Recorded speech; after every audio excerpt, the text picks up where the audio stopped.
Dear students, in the last lecture we learned basics of photochemistry to better understand a syllabus in our course. We have saw what is meant by photochemistry. A chemical or physical change occurs in the molecule under the influence of light is called as a photochemical reactions. Then we saw electromagnetic radiations. Electromagnetic radiations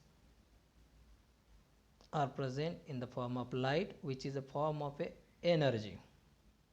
When electromagnetic radiations interact with the matter, they transfer their energy to matter and thereby photochemical reactions are taking place. Then we also saw characteristics terms related to electromagnetic radiations like wavelength, frequency, amplitude, crest and trough. We have also saw the relationship between energy, wavelength and frequency. Energy is directly proportional to the frequency. Energy is inversely proportional to wavelength. Wavelength increases, energy goes on decreases for particular light. Now we have come to our syllabus that we have to cover in our course MSc Part 2 Organic Chemistry. Here today we will see basic principles of photochemistry and then we will see electronic transition. So let's start with the first question. Photochemical energy, or how photochemical energy or light breaks chemical bond. To understand this,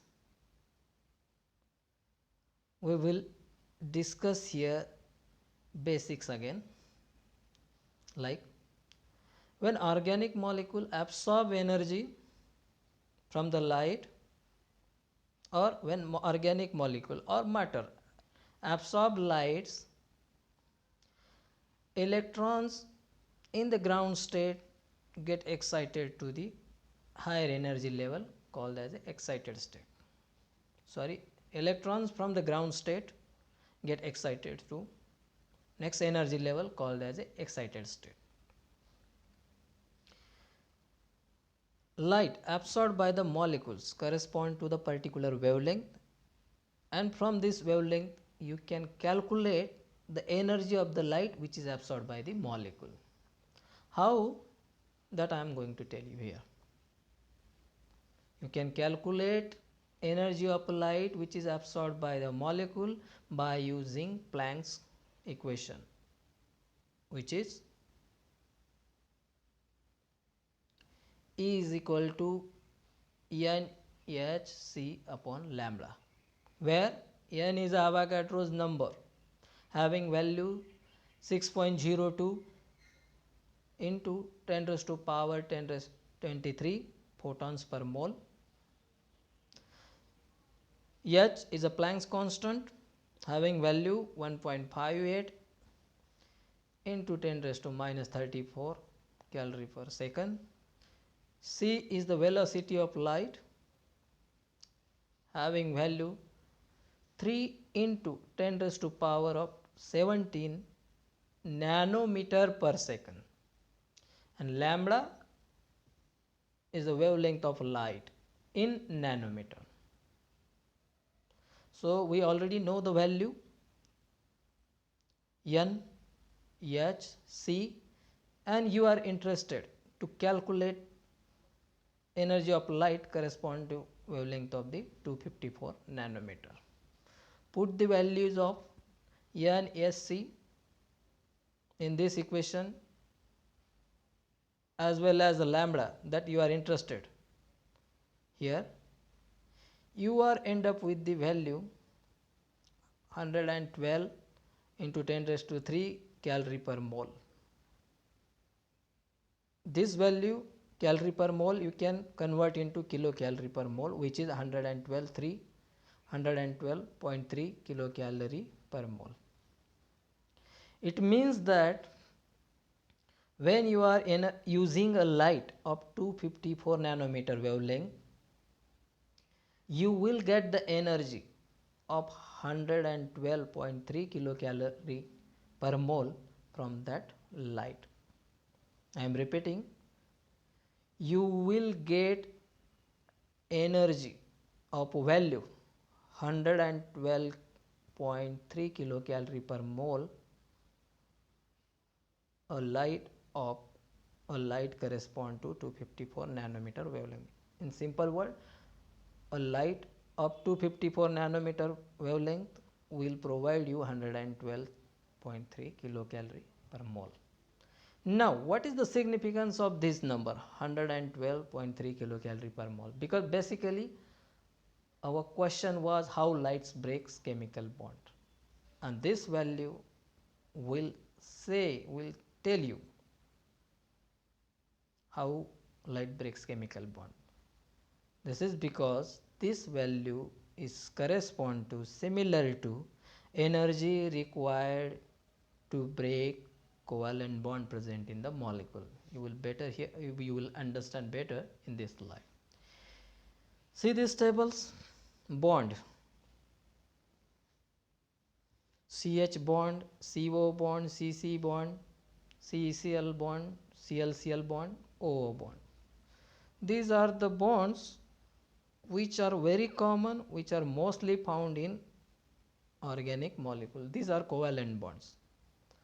Another row, this row shows you the energy in kilocalorie per mole which is required to break this covalent bond present in the organic molecule.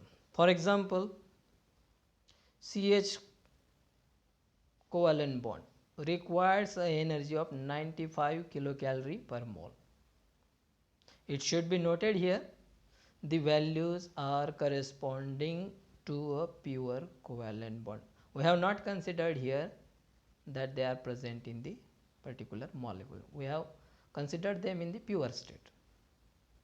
These values, CH value, for CH bond 95 kilocalorie, this value may vary in actual molecule because of the electronic environment around the CH bond. So these are the just values correspond to pure CH bond. Likewise, CO bond, CC, chlorine, chlorine, oxygen, oxygen bond.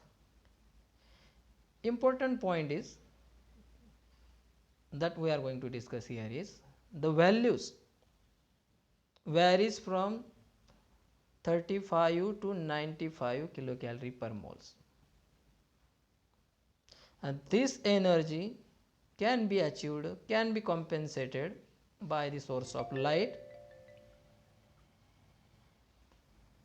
correspond to this wavelength. For example, if we want to break CH bond which requires energy of 95 kilocalorie per mole, this amount of energy can be compensated by a source of light having wavelength 300 nanometer.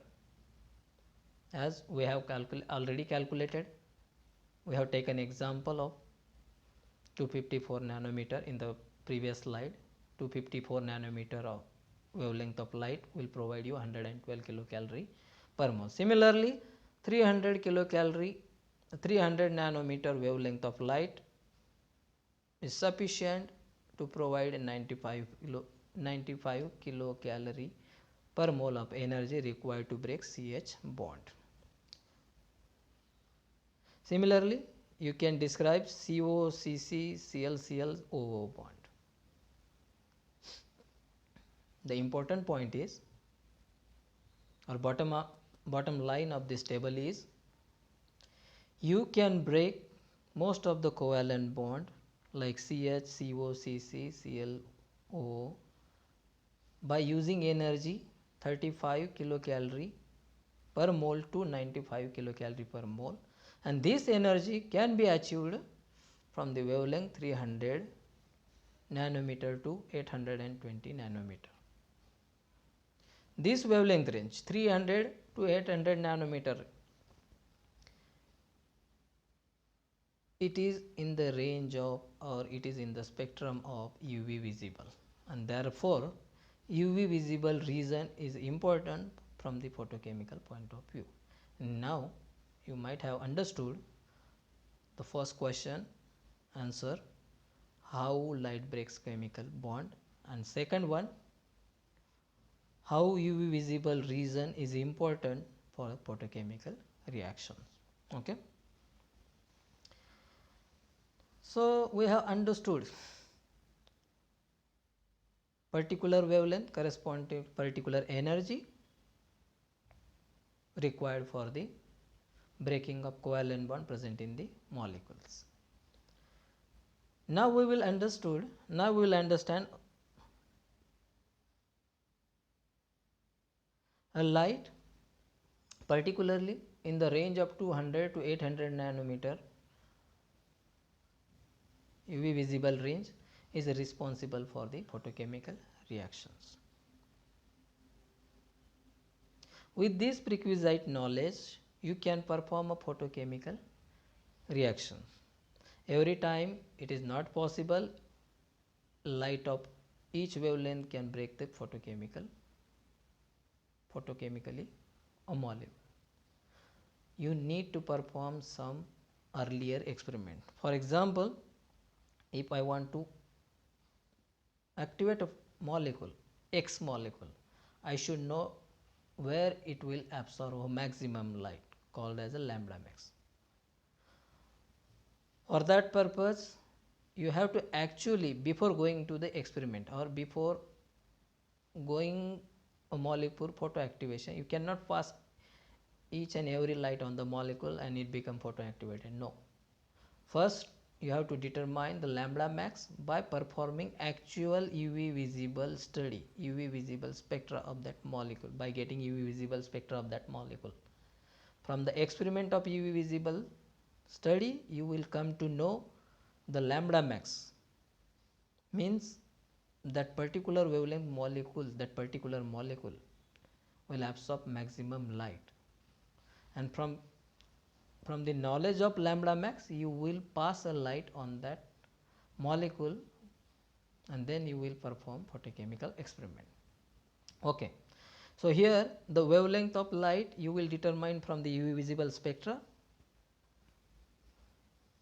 Also, another point is, the incident light is not completely absorbed by the molecule which you are going to activate.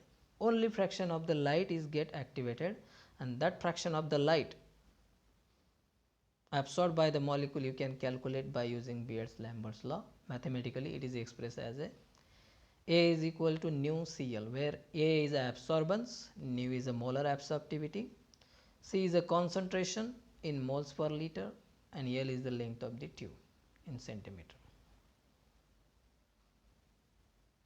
From the relation A is equal to nu Cl, you can understand absorbance is increases with increasing in a concentration as well as with increase in a length of the tube in centimeter. This concept I will explain with this example. Okay, let's see.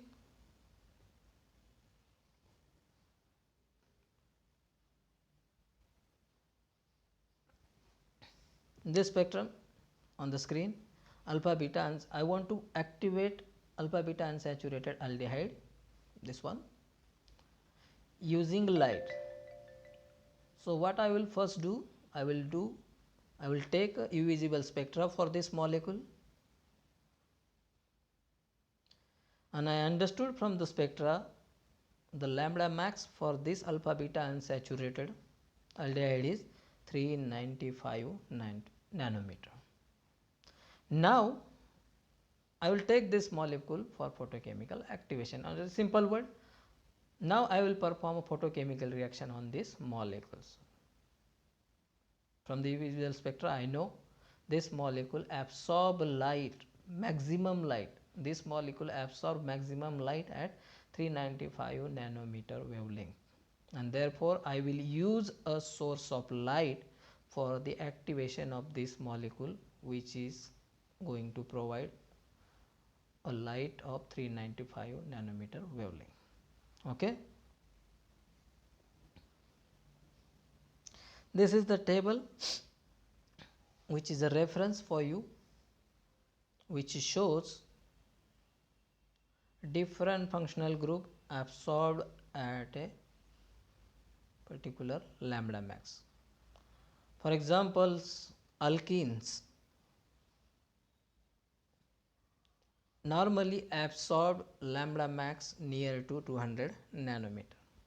Similarly, acyclic dienes shows lambda max near about in the range of 220 to 250 nanometer. Likewise, cyclic dienes, styrene, ketone. So these tables will provide you a reference whenever you are going for the UV visible study for these molecules. So you can expect, if suppose if you are taking UV visible spectra for aromatic compound, you can expect that UV visible spectra for aromatic compound will show lambda max around 250 to 280 nanometer in between these values. What it means, if I want to perform photochemical reactions on alkenes, I should irradiate a molecule containing double bond alkene with the light source of 200 nanometer or near about 200 nanometer, and thereby that particular molecule will absorb maximum light and it may get photoactivated, and thereby it will show photochemical reactions. Okay, so we have understood how chemicals bonds break by means of light by using a light. Then we have understood before going actual photochemical reaction, we should first confirm where molecule absorb maximum. That we have done with the help of the UV visible spectra. Okay, and now we will understand what happened to the molecule at molecular level, atomic level, when light passes through that particular molecule. When molecule absorb quantum of light, the electronic configuration changes to corresponding excited state. It means that when molecule absorb light of particular wavelength, then it will be changes from ground state to excited state, and there are three major phenomena occurs during this.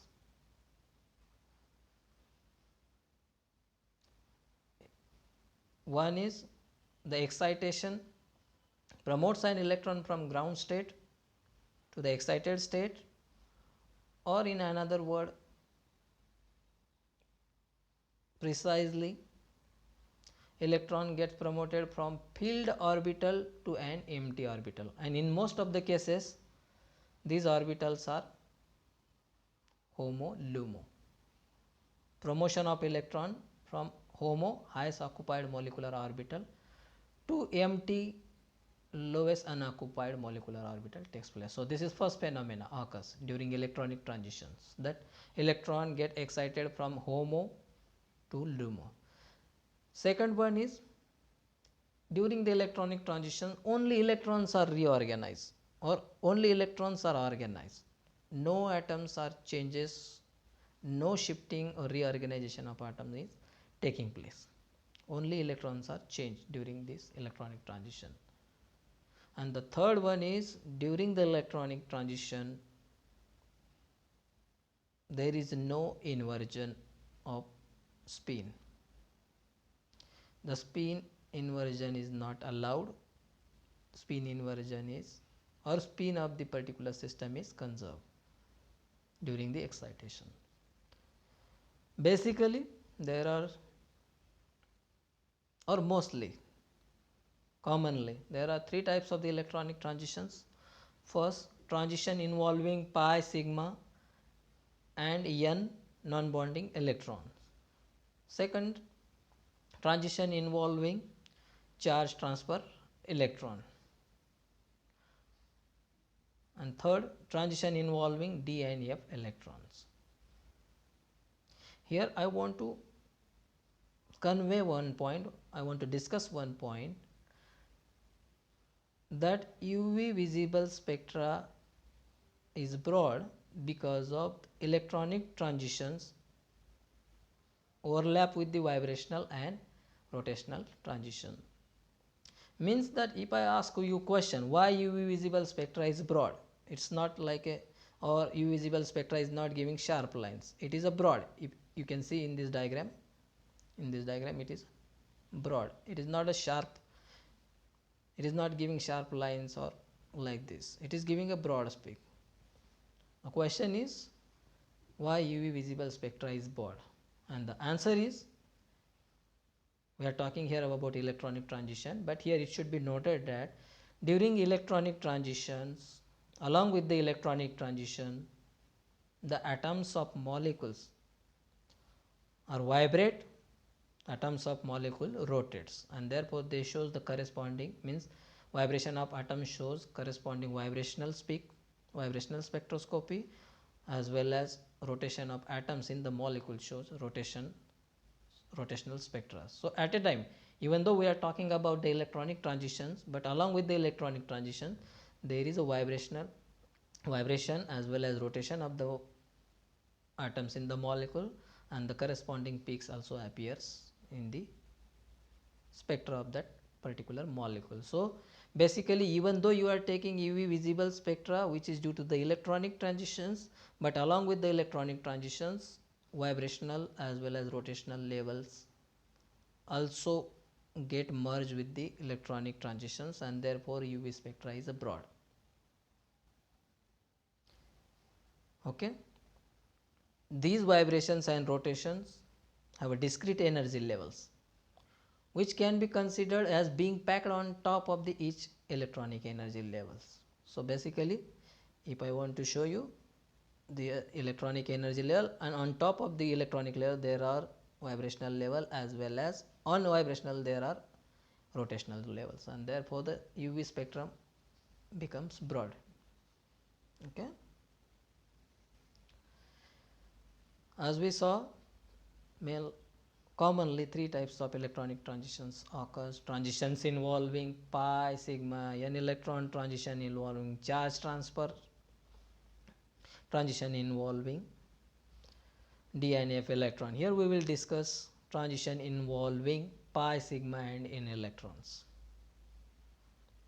From the title you can understand transition involving pi, sigma and n electrons means these transitions will occurs in the molecule which having pi, sigma and n electrons. In this type of electronic transitions, transition involving pi, sigma and n electron, four major electronic transitions occurs. First one is sigma to sigma, n to sigma, second one, and then third is pi to pi transition and n to pi star transitions. Here these letters sigma, sigma star, n, pi, pi star indicates like this. Sigma means sigma bonding orbital, sigma star means sigma anti-bonding orbitals, n is non-bonding electrons like a lone pair, pi electrons, pi bonding electrons, pi star means pi anti-bonding electrons. And we already know sigma bonds are more stable, therefore in this diagram sigma bonding orbitals are at the lower energy, which is followed by the pi bonding orbital, because pi bond is less stable as compared to sigma bond and it is little bit higher energy as compared to sigma bond. This followed by non-bonding electrons which are free, not much stable in comparison to sigma and pi electrons or sigma bonding, pi bonding orbitals, and therefore they are higher energy as compared to sigma bonding, pi bonding orbital. This is followed by pi bonding orbital, pi anti-bonding orbital, and at the highest pi sigma anti-bonding orbitals.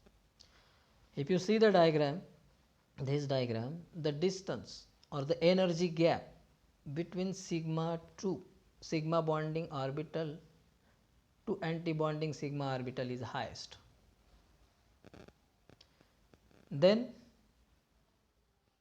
the energy gap for n2 sigma star transition is lower than the sigma to sigma star, then pi to pi star transition and n to pi star transition. It means that sigma to sigma star electronic transitions required highest energy, while n to pi star transitions are required lowest energy, while in between n to sigma star and pi to pi star transition is possible.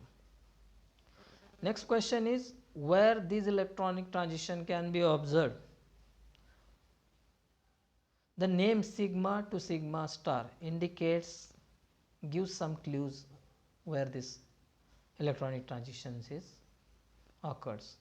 We can say sigma to sigma star transition will occur in the molecule where only sigma bonds are present, like for example alkanes. Alkanes having only sigma bonds, and therefore sigma to sigma star transition will occur in such a molecules. For example, in methane, which contain only sigma bonds, shows sigma to sigma star transition correspond to 125 nanometer. Similarly, n to sigma star transitions will occur in the molecule having sigma bond along with the non-bonding electron or lone pair of electron, like alcohol CH3OH. They have all the sigma bonds present along with the lone pair on the oxygen. Similarly, amines, ether, thioethers. N to sigma star transitions occurs in the range of 150 to 250 nanometer. Most important transitions are pi to pi star transitions and n to pi star transition. This is because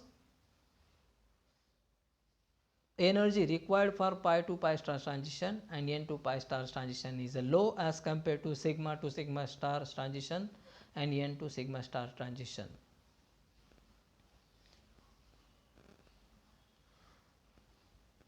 Pi to pi star transitions, as pi indicates, it occurs in a molecules containing double bond, like alkenes, carbon-carbon double bond, carbonyl compounds, carbon-oxygen double bond, aromatic compounds, carbon-carbon double bond. The important point is when we say it occurs in the region of low energy corresponding to 200 and 700 nanometers. In general, n to pi star transition, pi to pi star transition occurs into 200 to 800 nanometer, which is correspond to UV visible range. And therefore, these two electronic transition, that pi to pi star, n to pi star transition, is important for photochemical reactions because they fall in the experimentally convenient region of the spectrum, that is 200 and 800 nanometer. We will stop here. We will see other topics in the next lecture.